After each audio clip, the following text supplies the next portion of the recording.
நேயர்கள் அனைவருக்கும் வணக்கம். இந்த நிகழ்ச்சி முதல் முதலாய். ஸோ ஒவ்வொரு வாரமும் நம்ம நிகழ்ச்சியில் ஒரு சூப்பரான செலிபிரிட்டியோட உங்களை மீட் பண்ணிட்டு இருக்கோம். ஸோ அந்த விதத்தில் இன்னைக்கு நம்ம நிகழ்ச்சிக்கு வந்திருக்கிற செலிபிரிட்டியை பற்றி சொல்லணும்னா ஒரு ஹீரோயிசமான ஒரு விஷயம் ஒரு பக்கம் இருந்தாலும் சினிமா அப்படின்றது புரிஞ்சுக்கிட்டு நடிக்கக்கூடிய டேலண்ட்ஸ் வந்து ஒரு சில பேர் தான் இருப்பாங்க. ஸோ அதில் மக்கள் என்ன மாதிரியான படங்களை விரும்புவாங்க அப்படின்றத புரிஞ்சுக்கிட்டு அந்த கதையோட நாயகனாக தன்னை மாற்றிக்கிட்டு நடிக்கக்கூடிய நடிகர் திலீபன் அவர்கள் இன்னைக்கு நம்ம ஸ்டுடியோ வந்திருக்காங்க. ஸோ அவர்கிட்ட அவருடைய சினிமா அனுபவங்கள் மட்டும் இல்லாமல் இப்போ ரீசெண்டாக ரிலீஸ் ஆக போகிற படங்கள் பற்றி அவர்கிட்ட நம்ம கேட்டு தெரிஞ்சுக்கலாம். வணக்கம் சார். வணக்கம். So welcome to our show. ரொம்ப சந்தோஷமா இருக்கு உங்களை இந்த ஷோக்கு வந்து வர வைக்கிறதுல. ஸோ சினிமா அப்படின்றது பார்த்தீங்கன்னா ஒரு பெரிய ஒரு ட்ரீம் சிட்டி அப்படின்னு சொல்லலாம். ஒவ்வொரு ஆடியன்ஸ்க்கும் ஒவ்வொரு விதமான ஃபீல் இருக்கும். அவங்களுடைய ஃபீல் எல்லாமே வந்து சாட்டிஸ்ஃபை பண்ற மாதிரியான ஒரு படம் கொடுக்கறது டைரக்டரோட பொறுப்பு, அதே நேரத்தில் ஹீரோக்கும் பொறுப்புகள் இருக்கு. ஸோ அந்த விதத்துல இப்போ ரிலீஸ் ஆகி சக்சஸ்ஃபுல்லா போயிட்டு இருக்கிற படம் குத்தூசி. ஸோ இப்போ ரீசெண்டா எல்லாருடைய நினைவுகள் இருக்கிற ஒரு விஷயம் என்னன்னு பார்த்தீங்கன்னா விவசாயம். ஸோ அதை சம்மந்தப்படுத்தி ஒரு படம் கொடுத்துருக்கீங்க. So hats off your team. So இந்த படத்தை பற்றி ஒரு சில வார்த்தைகள். டேரக்டர் வந்து சிவசக்தி சார், இந்த படத்தோட டேரக்டர். அவர் சீனு ராமசாமி சாரோட அசோசியேட்டர். அவர் இந்த கதையை சொல்ல போகும்போது ரொம்ப ப்ராமிசிங்காக இருந்துச்சு. அது வந்து கன்ஃபார்மாக இப்போ தேவைப்படுது அந்த மாதிரி ஒரு படம். இப்போ எல்லா டேரக்டருமே பெரிய பெரிய டேரக்டருங்க எல்லாருமே பார்த்தீங்கன்னா வந்து இந்த மாதிரி ஒரு விவசாய படம் ஒன்று பண்ணோம், அது மக்களுக்கு ஒரு இது பண்ணணும் அப்படின்றதுக்காக இது பண்ண அந்த மாதிரி இந்த படம் வந்து நிச்சயமாக ஒரு இயற்கை விவசாயத்தை ட்ரிகர் பண்ணுற ஒரு படமாக இருக்கும். இது ஒரு ஒன்லைனாக சொல்லணும் பார்க்க போகிறவங்களுக்கு ஒரு தூண்டுகோலாக சொல்லணும்னா என்ன சொல்லுவீங்க? இந்த படத்தில் பார்த்தீங்கன்னா விவசாயத்தை பற்றி நல்லா தெரிஞ்சவன் வந்து வில்லன், விவசாயத்தை பற்றி தெரியாதவன் தான் ஹீரோ. இப்போ எப்படி நம்ம தமிழ்நாட்டில் ஏகப்பட்ட பேருக்கு வந்து விவசாயத்தோட ஃபுல் இது தெரியாது, அந்த மாதிரி தான் இந்த ஹீரோவோட கேரக்டரும். அவன் வந்து விவசாயத்தை விட்டு போகிறான்னு போகும்போது யாருமே அவனை தடுக்க மாட்டாங்க, எல்லாமே அவனை அப்ரிஷியேட் பண்ணுவாங்க. அவன் தன்னை உணர்ந்து விவசாயம் பண்ணணும்னு நினைக்க போகும்போது ஏகப்பட்ட எதிர்ப்பு வரும் இந்த படத்தில்.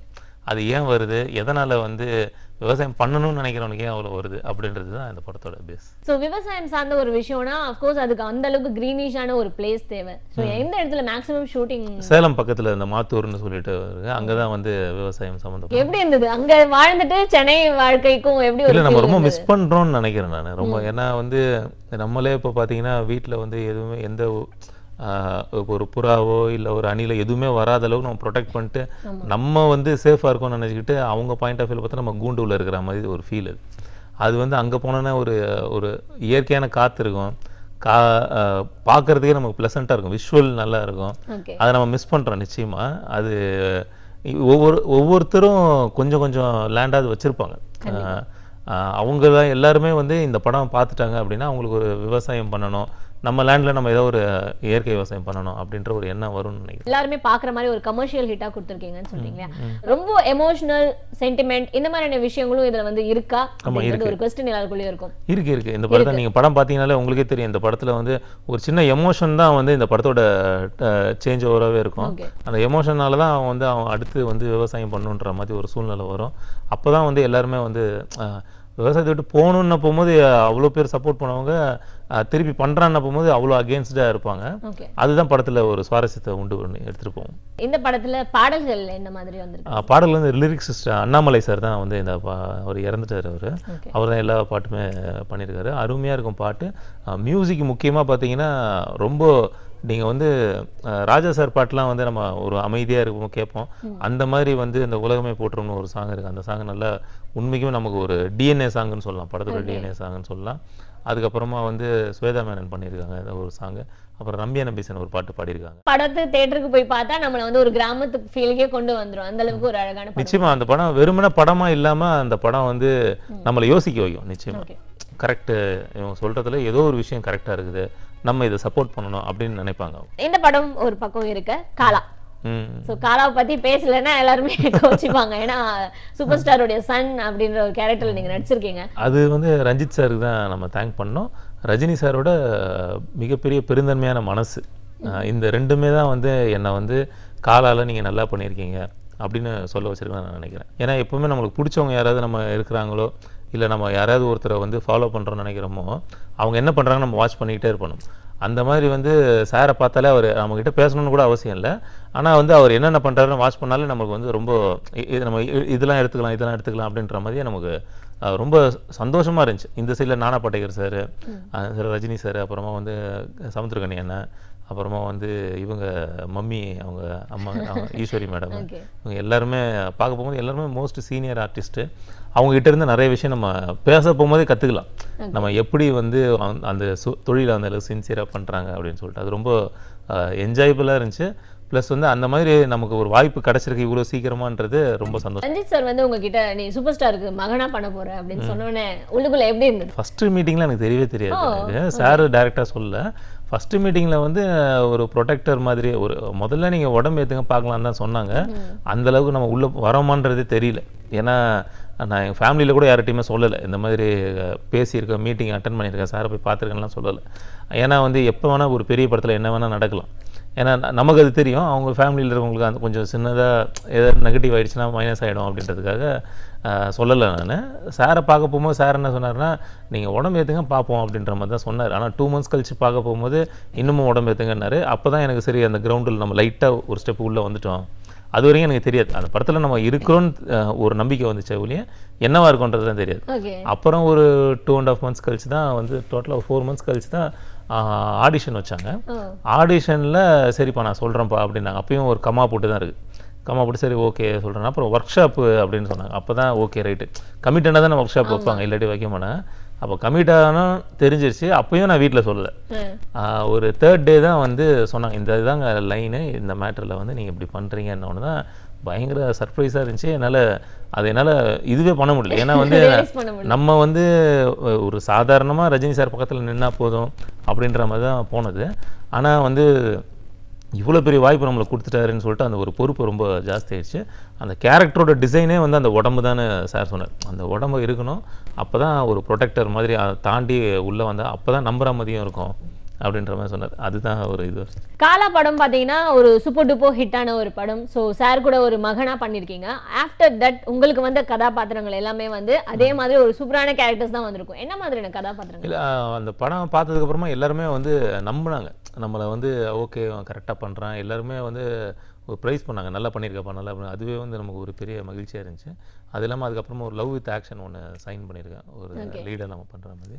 இது இல்லாமல் ஒரு 2 ப்ராஜெக்ட் பேசிகிட்டு இருக்குது. உங்களுக்கே ஒரு பொறுப்பு வந்திருக்குல்ல உள்ள, இப்போ நாம சூஸ் பண்ணுற கதாபாத்திரங்கள் ஆகட்டும், ஸ்டோரி ஆகட்டும், என்ன மாதிரி இருக்கணுன்ற ஒரு ஃபீல் உங்களுக்குள்ள கொடுத்தது? எனக்கு அந்த மாதிரி நான் டிசைட் பண்ணுற அளவுக்கு நான் இன்னும் வரலன்னு நான் நினைக்கிறேன். நமக்கு வர இதில் நமக்கு எது இப்போ பண்ணால் கரெக்டாக இருக்கும், இல்லை அடுத்தடுத்து பண்ணால் கரெக்டாக இருக்கும், நம்மளை எந்த அளவுக்கு வந்து அந்த கேரக்டரை வந்து நம்மளால் வந்து ப்ரெசென்ட் பண்ண முடியும், ரொம்ப ஆர்வக்கோளாராக எதுவும் பண்ணிடாமல் ரொம்ப தெளிவாக தான் முயற்சி பண்ணிகிட்ருக்கேன். நான் ரொம்ப தெளிவாக சூப்பராக பண்ண சொல்ல முடியாது, முயற்சி பண்ணுறேன். அதுக்கான ஸ்டெப்பு தான் அடுத்தடுத்த படங்களில். குத்தூசி படத்தில் பார்த்தீங்கன்னா ஃபைட் வந்து கமர்ஷியலாக நிறைய விஷயங்கள் உள்ளடக்கிருக்கீங்க அப்படின்னு சொன்னீங்க. ஸோ அந்த ஃபைட் சீன்ஸ் என்ன மாதிரி வந்திருக்கு? யார் ஃபைட் மாஸ்டர்? ராஜசேகர் மாஸ்டர் தான் அது ஃபைட் பண்ணார். வத்திக்குச்சிக்கும் அவர் தான் ராஜசேகர் மாஸ்டர் தான் ஃபைட் மாஸ்டர்.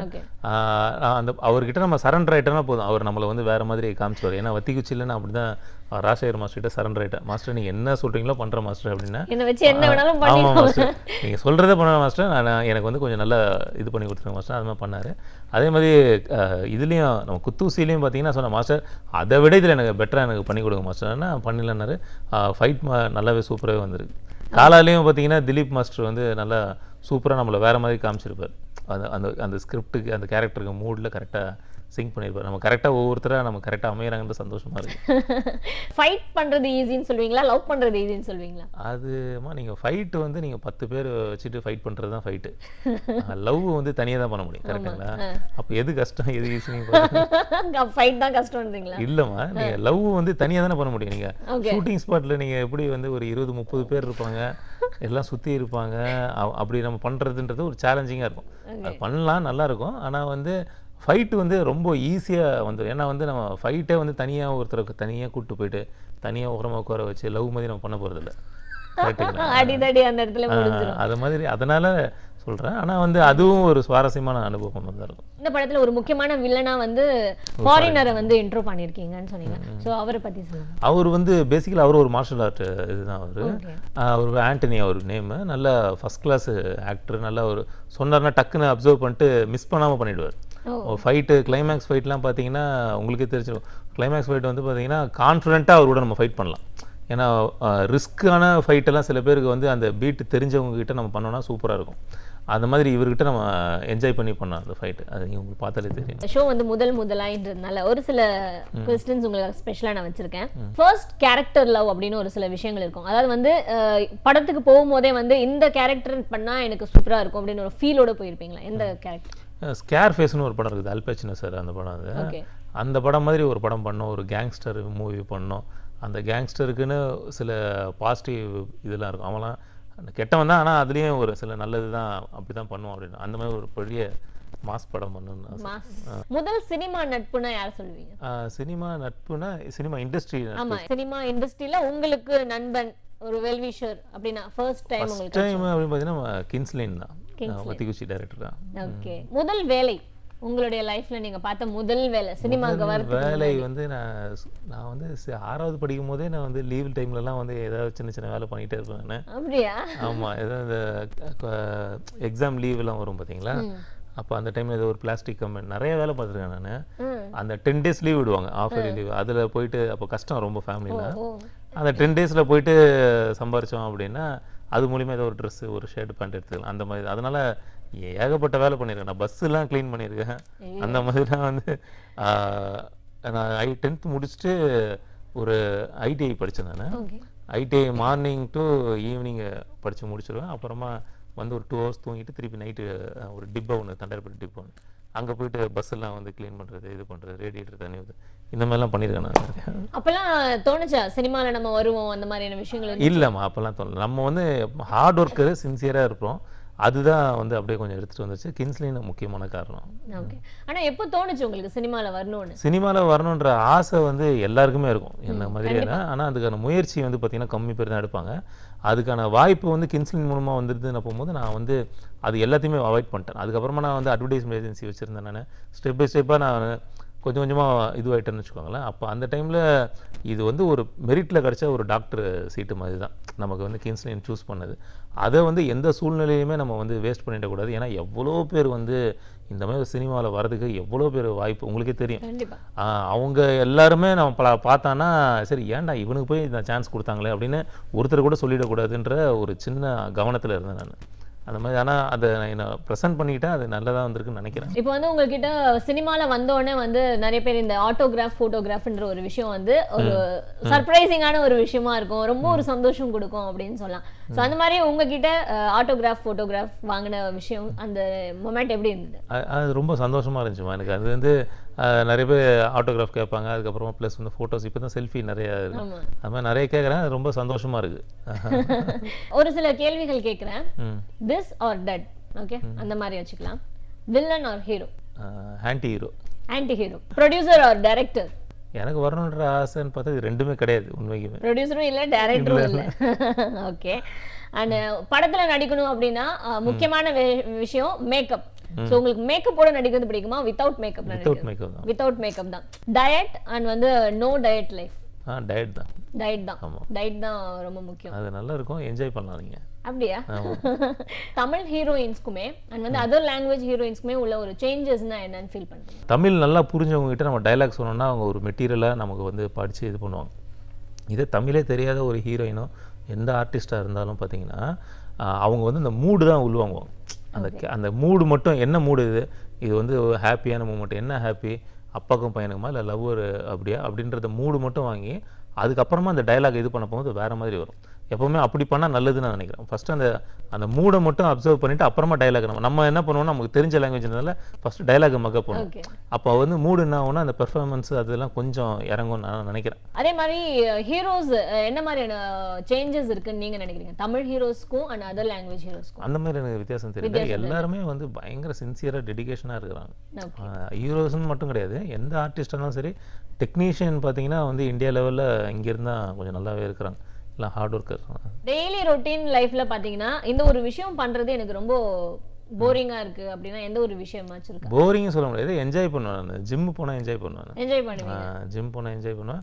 போரிங்னு என்னால் எதுவும் சொல்ல, எது பண்ணாலும் நான் என்ஜாய் பண்ணி பண்ணால் நான் ஜிம் போனால் நல்லா சூப்பராக இருக்கும், ஒரு எனர்ஜியாக இருக்கும். தமிழ் சினிமாவில் இந்த ஒரு மாற்றம் கொண்டு வந்தால் நல்லா இருக்கும் அப்படின்னு நீங்கள் நினைக்கிறீங்கன்னா எந்த ஒரு மாற்றம்னு சொல்லுங்கள்? சினிமாவில் ஏதோ ஒரு சின்னதாக ஒரு என்டர்டைன்மெண்ட்டாக இருக்கலாம், இல்லை வந்து ஏதோ ஒரு மேட்டர் சின்னதாக ஒரு விஷயம் ட்ரிகர் பண்ணுற மாதிரி ஏதோ ஒரு சமுதாயத்தில் அது ஒரு சின்ன அங்கமாக சினிமா வந்து பப்ளிக்கோட நம்ம டைரெக்டாக இருக்கிறோம்.